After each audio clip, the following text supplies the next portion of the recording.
This episode is brought to you by Mortgage Workflow Partners and the Mastering Encompass series, both for users as well as administrators. You can find out all the information about it over at masterengencompass.com. Also, if you'd like to check out what we're doing on YouTube, go ahead and subscribe to the channel using the @MasteringEncompass handle.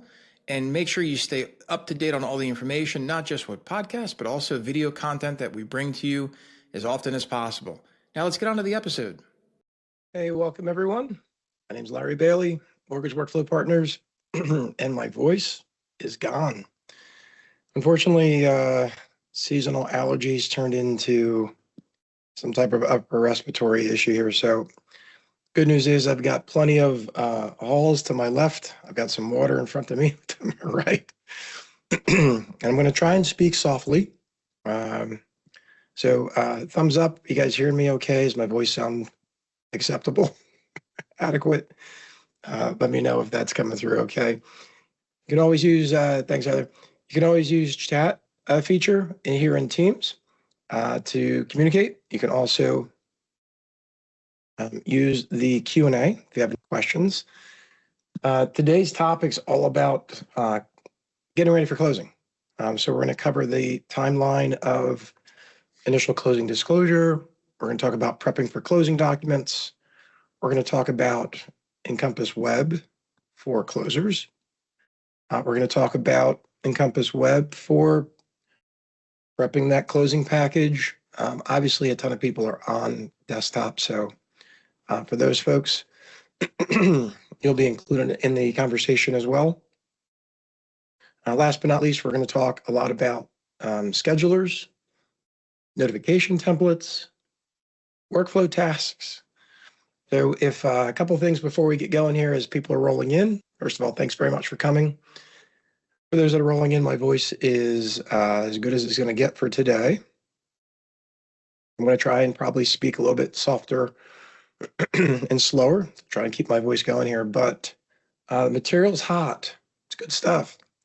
In all seriousness, when we do workflow reviews, this is honest to God true story. It was, oh gosh, it was 2023. Man, time flies. And it was an on-site, I did an on-site workflow review, which I don't do often, but they weren't too far. And it was an important client at the time, so I did it in person. I went to the closer and I'm like, hey, let's go ahead and review what you do to prep a file for closing. And he goes through and we spend like, I don't know, it was like an hour to do the ICD. It's an hour to do the ICD, not the closing package, just to get the initial closing disclosure out the door. And I said, I don't understand. I said, you guys are closing like 100, 150 loans a month. How are you doing this in your closings? Like, how does it actually work? He goes, well, that's why I'm here 12 hours a day, every day. So I felt really bad for that person and gave a lot of great workflow suggestions back then. They're even more powerful now. So that's why, this 12-part workshop series I've been doing has been really helpful to kind of connect all the dots for people. Today's agenda, we're going to focus in on ICD, whenever that is for you, and getting the file ready for closing, and what are a lot of the finer points that I think are worthwhile for you to take notes on and get back to. One last thing I'll share with you before we jump into the material. Our wrap-up event, which is out in Las Vegas, it's the March 19th. It's a Thursday. It's the day after the ICE experience. It's $250. It's an all-day event, fully catered. We're going to be workshop style, and it's going to be leading into our workflow mastery annual event. Details are still being formed, but the bottom line is, if you're going to the ICE X26, stay an extra day. I guarantee it'll be worth your time. Not only myself, but Christy Unger will be there going through workflow review workshops. We're also going to have someone there from Terra Verde. Jim's going to be there from Terra Verde going over data and data analytics, things that are really helpful. We are going to, thanks Candace for that. We're also going to be having some other folks that are from other companies there. I'm really advocating for the workflow. So I'm going to bring this over here a second to your chat. Really advocating for the workflow review and how to understand how to grow your company into 2026. Top 5 and 25. I'm telling all of our clients, make sure that you've got one-time passcode turned on. Make sure that you're using a new doc viewer. Make sure that you're using workflow tasks. Those are the top 3 things. If you're not doing those 3 things, or at least ready to do those 3 things now, you need to get there.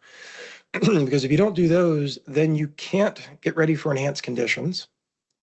And if you're not doing any of that, then you really can't get ready for at least starting your sales team with Encompass Web. So all of that's tied in again in this 12-part series. Water time. All right, so let's get into it. Do me a favor, somebody throw in chat. How many ICDs are you issuing per week, roughly? You know, everybody's gonna have a different number, but per week, how many initial closing disclosures are you generating? Throw it in the chat for me. If you don't know, that's okay. You don't have to know. But I'm gonna say that if you're closing, again, not every loan goes to closing, right? Lisa says 15. Thank you, Lisa. Do I hear 16? There's just 10. Keep in mind the average Encompass user closes less than 50 loans a month. So it's probably less than 50 per week. But yeah, 10 to 15 per week. And of course, it's not like one per day kind of a thing, right? It's always different. And the idea here is that if you're going and you're prepping out your initial closing disclosure, how do you know that the file is ready for those initial disclosures? Now, chances are you've got somebody that's very capable, whether it's your closer or maybe your processor. Maybe you've got a disclosure desk. But to send out an initial closing disclosure, there's a lot of things that go into it that are usually in people's heads. And just like when we talked about the initial disclosure readiness, you should have an initial closing disclosure readiness. And you can actually, Kirsten, thank you, 50 or more. Someone like you, especially 50 or more a week, you've got to standardize this process. And if you're still relying upon people to know if a file's ready for initial closing disclosure, you've got to figure that out. As an administrator and as a company, you've got to figure out how to not let people be the reason why an ICD goes out. Now, part of this happens to be solvable in a few different ways. Some companies use checklists, and they kind of go down this checking order. Some companies use standard tasks, which is just another word for a checklist. What we found is that if you work off exceptions, meaning that if you leverage workflow tasks, I told you we're going to talk about workflow tasks. If you leverage workflow tasks for what's not yet finished in a file for initial closing disclosures, you can actually improve the automation for your team quite dramatically. And so I just had this conversation with somebody earlier today, a couple hours ago, and their management team was stuck on this idea of making workflow tasks like how to do your job. And I'm going to remind everybody again that workflow task is not there to remind you how to do your job. It's there to remind you that something that's responsible to be done in your job is unfinished or is out of sorts. So again, show of hands. We got like 25 people on here besides me. How many people have a pre-ICD checklist? Like something that your person uses to go down a list of things that have to be done before that ICD can go out. And if you don't, yeah, go ahead, show of hands. So we got 4. I'm surprised it's only 4. You guys are probably multitasking. But here's the reality is that when you go through, thank you for that. When you go through, if you've got a checklist that you're reviewing, you're going to want to make sure that checklist becomes your rule base. Like all of your checklists as you go through, when we've been going through this 12-part series, I've been really guiding you towards helping you understand what a workflow task is and how to leverage it and how you can take your checklists to really define it. Some of the other things that are happening in this process when you're getting ready for ICD is also you might be reaching out for verified fees from your agent. And if you are reaching out for verified fees, how are you making sure that process is done? Workflow task. How are you making sure that the fees that are being updated are accurate to what's on there? That's a really good question. And so this gets back into are your vendors that you're getting back, your third parties that you're getting back these fees from, pardon me, are they actually vetting off of what you're sending out with the ICD? Are they proving that out? Are they balancing on an ICD? Probably not. And so how do you make sure that the fees that the third party is giving you back that you want to disclose are not only done in the 2015 itemization properly, but then also making sure that you can verify if your borrower did shop for the fees that they could shop for. And the reason why this is important is because when we go through ICD, what we found a lot is that companies are issuing cures before closing. And they're issuing cures on, Candace had 12 cents today, cool. And we're issuing cures for things that shouldn't be cured because we're not really sure if those are the final numbers. And so I don't know if you've ever done this logic or done this work, but when you go through and you've got people that are issuing cures, you've got to make sure, please, that you strongly consider using fee level COCs. So remember in desktop settings, I pointed this out where you can start to do fee level COCs. It is a game changer for you to be able to make sure that you're not, first of all, that you're not curing things that are not really meant to be cured. But second of all, that you're not rebaselining fees that weren't supposed to be rebaselined. So when you go through these settings, when you go through this ICD readiness, and you're prepping out that initial closing disclosure, if it's not the final CD, my attitude that I use with our clients and my recommendations of my fictitious company that doesn't exist is you don't cure until the final CD. And in my magic land, unless the borrower needs the money at the table, I'm curing on a post-consummation CD. And the reason why I'm always suggesting to do that is to make sure that the changes that we said we had to make in the fees or the fee description were actually something that we're responsible to cure, something that we didn't do properly through the disclosure process. And according to regulations, I got 30 days post-consummation to resolve that. And I'm going to take as much time as I need to make sure that money's not flying out the door. And Terry, if you're raising your hand to ask a question, go ahead and ask it. Yeah, especially Kirsten, especially in dry funding states. Thank you for making that point. So important here, again, it's kind of a sideline note, but this is one of those things as a company that uses Encompass, I want to make sure you're leveraging the idea of curing. If you are allowing anybody to issue cures, okay, but how are you making sure that there's a safeguard in place? So again, in the workflow, what I'd always suggest that you do is on that fee variance worksheet, if that's where you're entering your cures, or if you're doing an LE1 or CD1, not LE1, pardon me, if you're doing on the CD1 and you're issuing cures, make sure that you've got good governance in there. My screen just go away. I tell you, every time we do one of these meetings, like technology just fails me.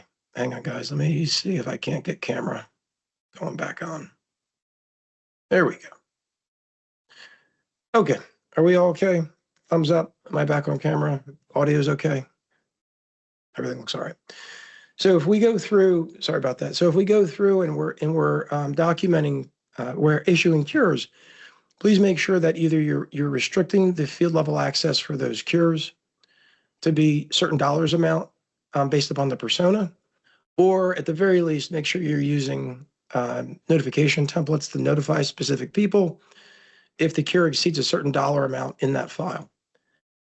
Now, if you're one of the few that actually has a very low dollar amount per file cure, do not let the averages mask the big problems. In English, if you've got a file that you just had to issue $1,000 cure, but you're only issuing cures 1 out of every 100 files, it's going to look like a $10 average. But the reality is that one file had $1,000. So just be mindful that when you're going through this information for these cures, do not take it lightly. Okay, so let's talk about what you have set up with notification templates. For me, I'm always going to want to make sure I send out my ICD no less than 10 days before closing. And that's the estimated closing date. So for those that don't know how to set up schedulers, please learn. These are all techniques that we teach in the Mastering Encompass admin coaching certification. Set up scheduler for 10 days prior to estimated closing date to make sure that the ICD is sent. If the ICD is not in the e-folder, that's your trigger to make sure that at that time, that 10 days before, if the ICD wasn't sent, you can use disclosure tracking setting fields to track that. You can also, depending on your workflow, you can also use e-folders having files, right? That's a thing now with workflow rules. How do we send that out? Now, you might be very queasy about sending out an ICD in the blind, meaning that you're not sending it out with a document request to the borrower to receive, right? You want a user to do that. Totally fine. The process to actually send that out, send that file out through clicking on closing documents, if that's the way that you're generating your ICDs, you still need to go through that process. One of the things I'm going to recommend that you do, of course, is use web flows or web settings flows for that. If you've not looked at allowing your teams, which is a persona-based setting, allowing your teams to leverage web workflows, please check it out. The reason for this is because it automatically defaults to the faster experience for your team members. But this is where the 5 and 25 comes into play. You can't use web workflows for web document workflows. You can't do that if you don't have one-time passcode enabled. So that's a no-go. I'm also going to suggest you also have, of course, new doc viewer enabled because it's just server. It's allows for server-side doc conversion. The other thing that a lot of folks don't have on, please check your own admin tools for this. If you go to the printing category under admin tools settings manager, you're going to see EDS custom form processing. This has been out for a while. If yours is still set to false, your desktop experience is actually going slower than you need to. So for those that don't want to use the web doc workflow, okay, still turn on one-time passcode. Definitely consider, if not, definitely turn on EDS custom form printing. Do your testing on that first, make sure everything's cool. But the reason why all this is helpful is because when you do have your team members that are tasked with going through these files, you want to make sure that they spend as little time as possible on getting these files out to the borrower. Now, here's something that's really interesting. For me, when I'm sending out the ICD, it's literally just the CD. I don't know why people are still clicking on closing documents to generate the closing disclosure. I actually don't prefer that. I prefer my closing disclosures to come local. So I actually suppressed, again, this is me, right? This is just workshop talk. But for me, I'm always wanting to make sure my closing disclosures are suppressed from EDS. Here's why. And this is something for you to consider. What doesn't work with EDS sourced documents are loan form printing rules. If you want to make sure that the ICD doesn't go out until the day after the last LE is received, you can't do that with local loan form printing rules. You can only do that if you successfully implement an EDS rule. But imagine you've already had your user not realize the problem. They've already clicked request disclosures, and then they get a failure. And now they're opening up a support ticket because they don't understand what the hell happened. Instead of doing that, my suggestion is keep it local. There's another positive to this. Craig says, how does that work with a hybrid e-closing? It would not be e-signed. So for a hybrid e-closing, I'm just talking about the initial closing disclosure, Craig. So when you send out for your initial closing disclosure, if you want your borrower to e-sign the initial closing disclosure, I'm not sure about how that would work. I personally never tested it. And so I'd encourage you, Craig, to test it. No, not final. Final CD is a whole nother thing. This is ICD only. Thanks, Craig. So, but Craig makes a really good question of, do we need borrower signatures to know that the borrower received the CD or acknowledged the CD? And the answer is no. Again, I'm not a compliance. You cannot take my information as compliance law here. I'm just telling you that when we send out an initial closing disclosure, the art of the deal here is that we have to make sure the borrower received it. How do we know the borrower received it? They viewed it. How do we know the borrower viewed it? Well, we see it in the disclosure tracking. Again, assuming you're using Consumer Connect, I know how that works 100% of the time.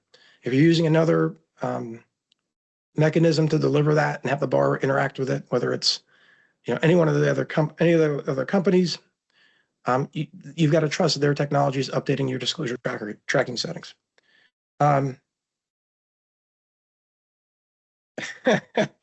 Yeah, Sean, me too. So Sean says we do everything we can to not require signatures. Yeah, because I don't need their signature. I just need them to receive it. Them and also non-borrowing owners, right? And so here's a really cool idea. What if you just did the following today? What if you took your team member who's responsible for sending out the ICDs and you actually delivered them by clicking a button that says send CDs, they save and exit the file, and we use workflow rules to send out the initial closing disclosure as a local print form as a request through a workflow rule that's delivered, again, to Consumer Connect, because I know that works. What the hell just happened?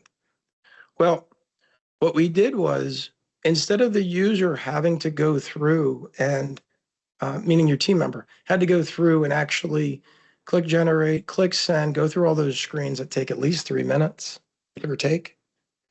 You can go through it, you can leverage workflow rules to request documents from borrowers, right? We know this. And when we go through, and if anybody wants me to show this on workflow rules, let me know. I'll do it right now. Just if you guys know what I'm talking about, I'm just going to talk through it. But if you want me to show you, I'll show you. But you got to tell me you want to see it. So we can leverage workflow rules to send documents. We know this, right? And the idea is, but we can only send a CD locally. Well, part of the issue is if we don't want to have that sent locally because we've got some other restriction, we can control that in that that action that we allow the team member to make, the disclosure readiness, or in this case, initial closing disclosure readiness. So if you're using Blend, you've got a problem because Blend does not, as of this moment, and I don't know what their roadmap is, but Candace, maybe if you can find out. But I can't get a straight answer out of Blend or Encino. I got a good answer out of Big POS. Actually had them install their system in one of our testing environments to prove that it does work. So I can use workflow rules with Big POS to go directly to the borrower.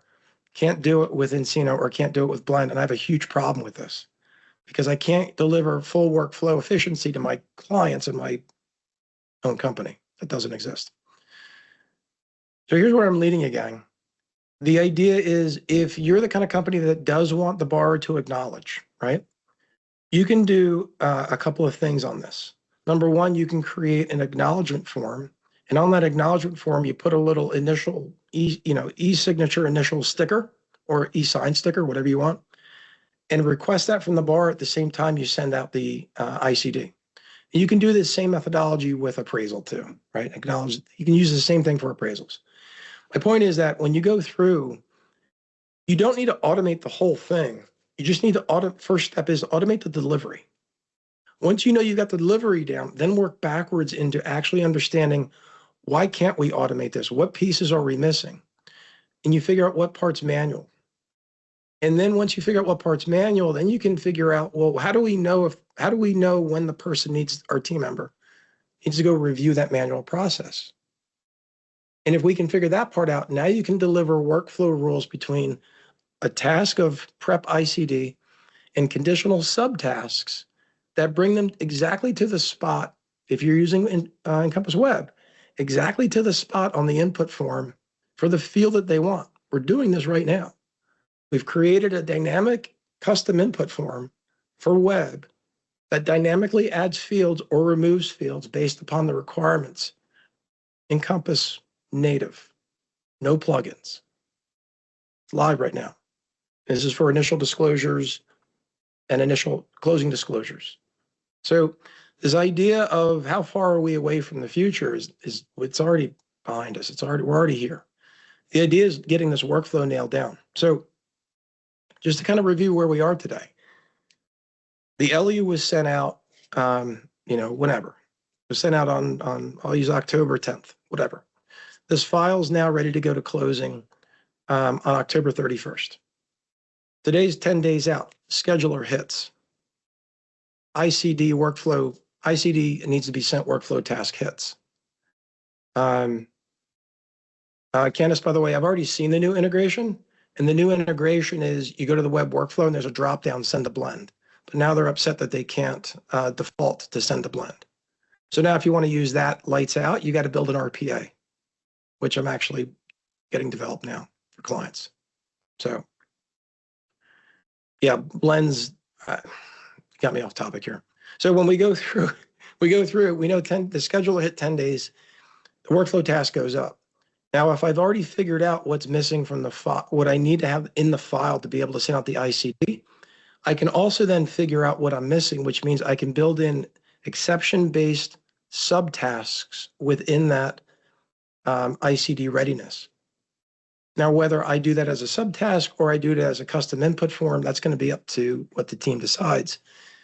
For me, I'd love to know what fields are missing, but there could be things like evaluation tactics that need to be manually reviewed. But my point is, once I've finished that, prepare ICD for sending, once I finish that workflow task, I can then set off a trigger for this ICD to be sent. Again, assuming it's locally sent, the closing disclosure, and I can use workflow rules to deliver that to the borrower. Play this back on replay, gang. That's the roadmap. That's what you do. Now, are there challenges with that? Yeah. Because if you've got your CD being sourced from EDS, you can't do anything like I just said. So if you can't figure out what your teams are actually doing to prepare for an ICD, you got to start with workflow first, right? Workflow comes before technology. So getting that done now, we go through, right? We're halfway through our workshop today. We've gotten the initial closing disclosure out. So now how are you tracking that the file needs to be redisclosed? Well, there's two main ways. You've got the redisclosure alert native, and then you've got your own methods to decide whether or not a loan needs to be redisclosed. Does a loan need to be redisclosed if the loan amount changes? No, not necessarily. Maybe. Depends. But what if you wanted to send out something to the borrower as they're getting ready for closing? Wouldn't it be nice to send out an automated update of exactly what's outstanding as far as their open conditions as they get ready for closing, as well as their updated cash to close? That would be pretty cool. Good news, you can.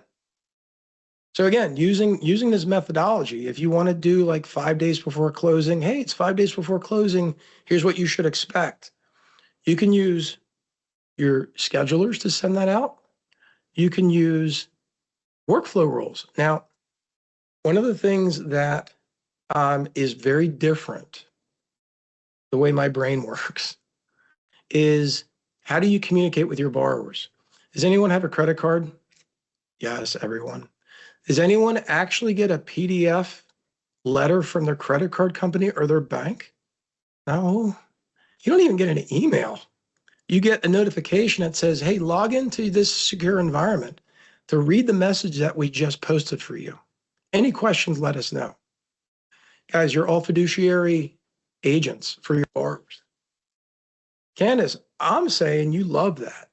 You hate it because you think it's inconvenient, but you love the fact that you don't have your sensitive personal information floating through the internet. Think about it. We want to send out updates to borrowers. You can use, but that is security, right, Chris? Chris knows. So my point here is that leverage the, well, Candace, so I'm going to speak to this. This is really important. Candace's post is, but I hate having to log in. Okay. You don't have to log in. You only log in because you think it's important, right? And so the mood here is in the notification templates that are in desktop settings, but are the ones that are used to in workflow rules on web. So in the eFolder setup, right above HTML, email templates, you've got notification templates. Those are the notifications that are sent to borrowers and third parties. Okay, that's what I'm talking about. Remember last time we talked, I said use a custom field to craft the language in there. Right? You can do that for HTML also. But my point is that if it's just a simple, hey, hope you're doing great. Here's an update. If you want to check it out, log in. Versus, hey, we've got a critical update that we need you to pay attention to. Please click and log in now.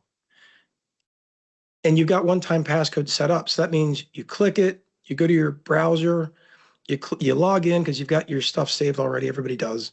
And then you get a one-time passcode and you log in. We all do this, guys. We do this right now for everything. I do this like 5 times a day just to get to a password locker to copy other passwords. But the idea here is that you can leverage workflow rules to constantly request documents. Please don't forget that in Encompass, when you request a document, if that document is tied to a custom print form, it will send that borrower that custom print form. Very straightforward, and it works beautifully. So do not think that you need some third-party piece of tech to send an email because you want to make an attachment. It's nonsense. And it's I don't care what security you've got. It's insecure. It's unsecure because it's unsecure. It's an unsecure way to do it because you're transmitting an attachment through the internet, A, number one, if it even gets there. But B, Lord knows if somebody's got the ability to intercept that. Now they got this attachment with God knows what's on it. Don't make it your problem for your borrower's security. Make it the borrower's. Okay? So, all right. So we're getting ready for closing. It's now 5 days out, 3 days out, 2 days out, 1 day out. Now you're balancing with your closing agent, right? Quick show of hands. Who is not using pro forma CD right now? 28 people on here. Lisa, start using pro forma CD today. Lisa, Sarah, everybody, please start using pro forma CD now. Please. If you're looking to balance with your third parties, Candace, go check and see if you are. And if you're not, start. All right, well, maybe your processor should not have access to the closing disclosure through the user group that you set up for them. That was an answer to Lisa's. Lisa says, I use Proforma CD, but my processors don't. Well, maybe they don't deserve access. Every time that you print a closing disclosure, it goes into disclosure tracking settings. How many times do you have to go in there to say exclude, exclude, exclude? That's a problem. So please make sure that you're leveraging Proforma CDs when you're balancing. I just went to a closing last week for myself. And the idea is that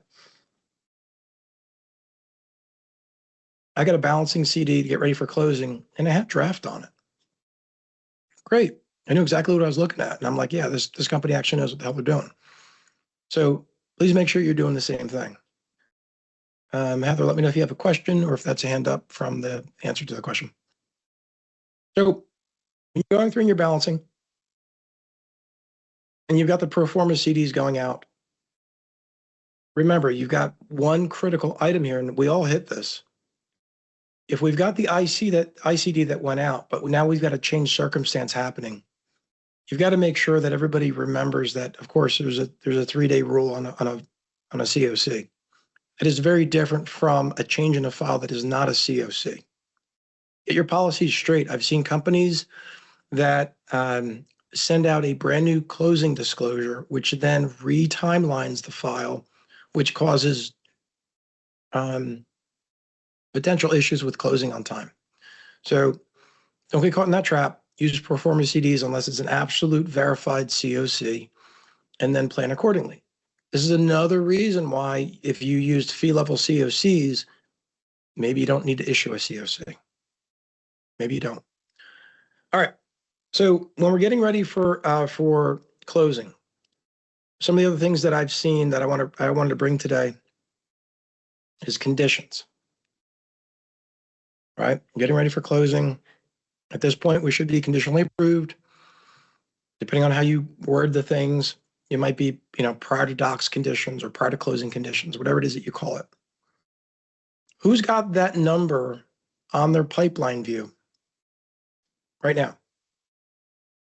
Who's actually watching that number? So if it's greater than 0, there's a concern. Anybody? Nobody? It's another opportunity. So some of the things that I found to be really, really helpful is you're tracking not only your PTAs, but your PTCs or your PTPs, if you're a correspondent buyer of loans, your prior to purchase conditions, your prior to docs conditions / closing conditions, as well as PTAs. But you can put that on your pipeline view. Why is that important? That's important because if it's 3 days before closing and you've got more than 3 open PTDs, like, is that an escalation task? Maybe. What if it's more than 5 or 10? Don't count on your teams thinking that they're going to know how many open conditions there are. This is also a call to action for your borrowers. I can't tell you how many times I've come across workflow situations where the complaint that the borrowers have is if they'd only known sooner that these things were still needed, they would have taken action. And I do want to remind everybody that mortgages involve real lives, real people like you and me, putting their stuff in real trucks, making real plans with their lives.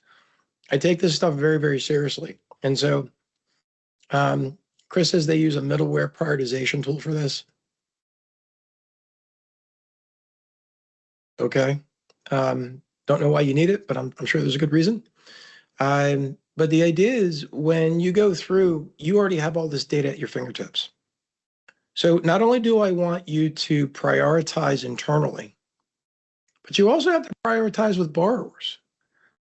So go into your reporting database and go under fields and then do a reverse search, like reverse sort. It'll be UWC dot. I think that's what it is. It's under conditions tab. Sorry, go to conditions tab. You'll see the fields in there. And it'll be numeric. You can sort by the type, it'll be numeric.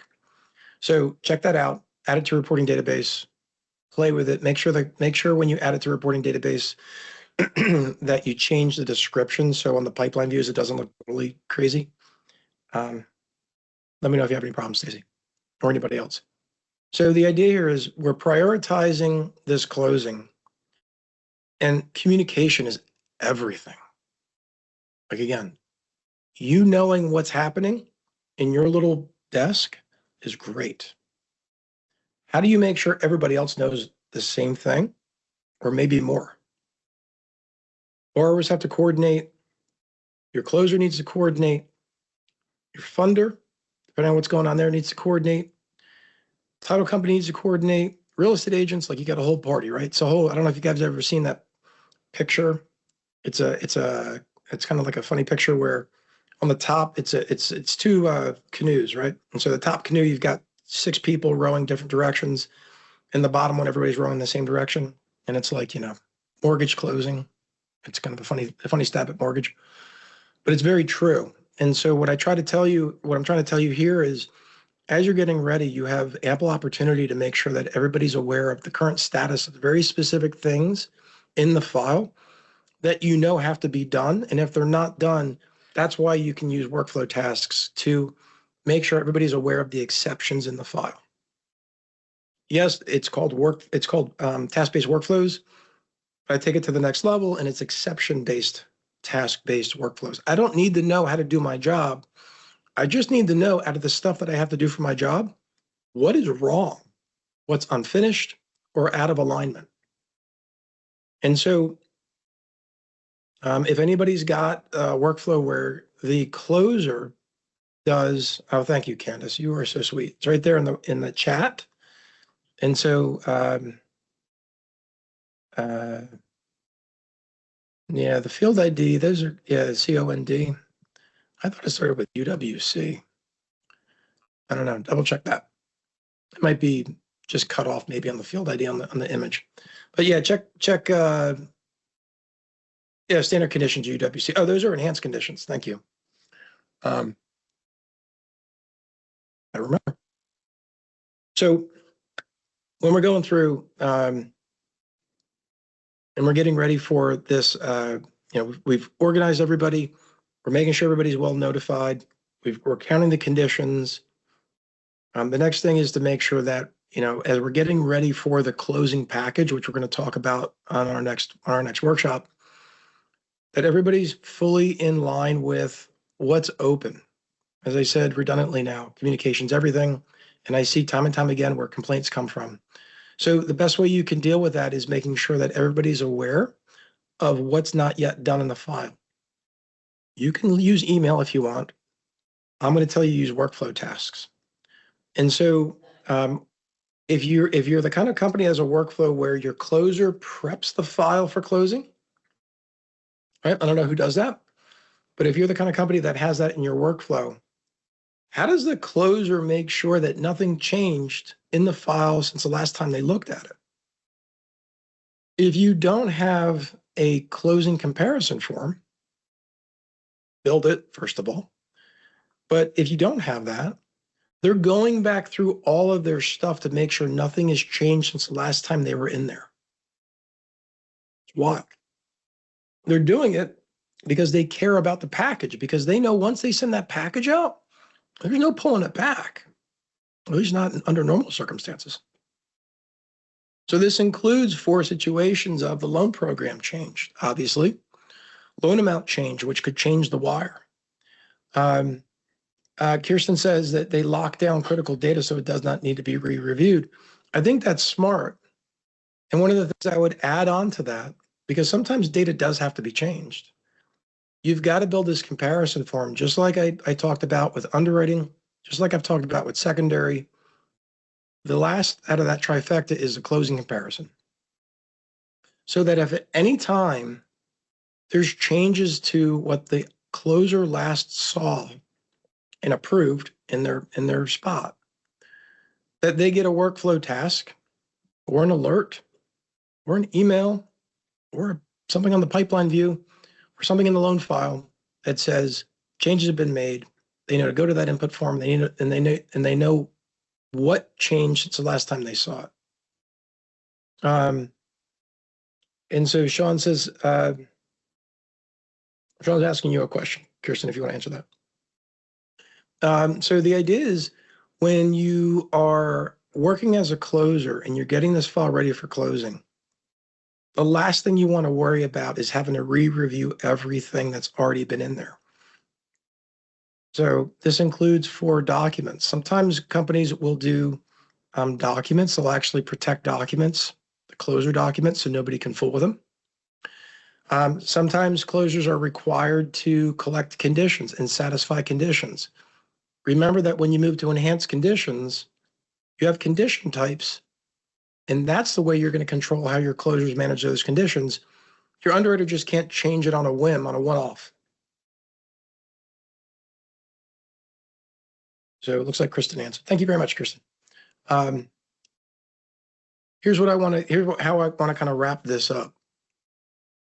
All right, when we go through and you're trying to figure out how do we move in ICD into ultimately getting ready for that closing, making sure that we are preparing the borrower as well as our internal teams, leveraging schedulers and notification templates and workflow tasks. Consider moving your closing disclosure from EDS to local so you can leverage loan form printing rules. And most importantly, you can include the pro forma CD in the closing package. So every time they print a closing package, they only get a pro forma CD. And then when the closer is ready for that final, they manually send the final. Doing that little change can be the world of positive movements in your workflow, because it's going to cut down on the number of times you have to exclude items in your disclosure tracking. You're going to not screw up your earliest closing date because you've retimelined the file. You're also going to cut down on the amount of cures because you're not issuing a closing disclosure. You can't possibly issue a cure if you're not issuing at a closing disclosure. And most importantly, you're leveraging workflow rules to not only fire to start the notifications, but start the schedulers. When the schedulers end, you're using that to then either foster creation of workflow tasks and or notifications or both. And then ultimately making those document requests, AKA sending things to the borrower, so that you don't have to have somebody actually do that manually.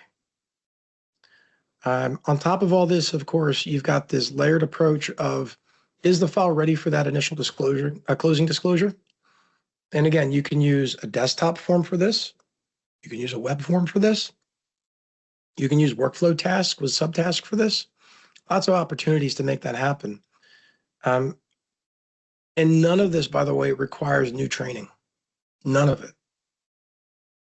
All you're doing is documenting your workflow. That's the secret here. If you actually documented your workflow step by step for what somebody's doing, administratively, we can create all of this and add value to your team members' day so they don't have to stare at a screen to send things. They can just go through and do the work that they're supposed to do, save and exit the file, move on to the next loan. And for those companies that are sending out 50 a week or even more, every single one of these time-saving movements impacts the bottom line dramatically. So next time we meet, which will be November 4th, we'll talk about closing packages. I think I did wrap and ship post closing and trailing docs. So I'll touch on closing packages. It gets really hard, the actual closing package topic, because as Craig pointed out earlier, well, what do you do when you're doing a hybrid? Well, what do you do when you're doing full e-close? What do you do in a dry state versus a wet state? These kinds of workshops are complicated for those kinds of generic answers for specific situations. But what I can tell you is that you should be looking at how those documents are being transmitted and followed up on, and how your borrower is being prepared for that closing event, whatever that means for you. And then especially like if you're in a dry state, you've got post-closing pre-funding work to be done. How are you tracking all of that? Is that conditions? Is it workflow tasks? Is it both? So those are some ideas about how to prep. But hopefully today's been helpful. Before we end for today, I'm trying to leave about 10 minutes or something like that before the end. Does anyone have any questions? Does anybody want me to demonstrate something? Does anybody want to ask anything direct, coming on audio or video or both? So just while we're waiting for that summary, if nothing else, again, for those that are going to ICE X26, if you haven't used our discount code to save $250, even now off early bird, I think early bird ends this week, I think. Take advantage of that. And then number two, stay one extra day. It's $250. It pays for the room, pays for the food. That's all I care about. our time is worth every moment just to be there to try to help each other. So I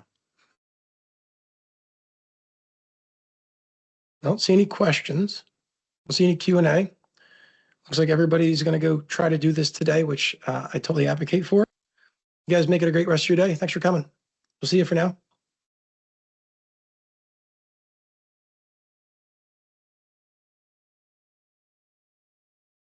You are very welcome. Everybody have a great day. Bye now.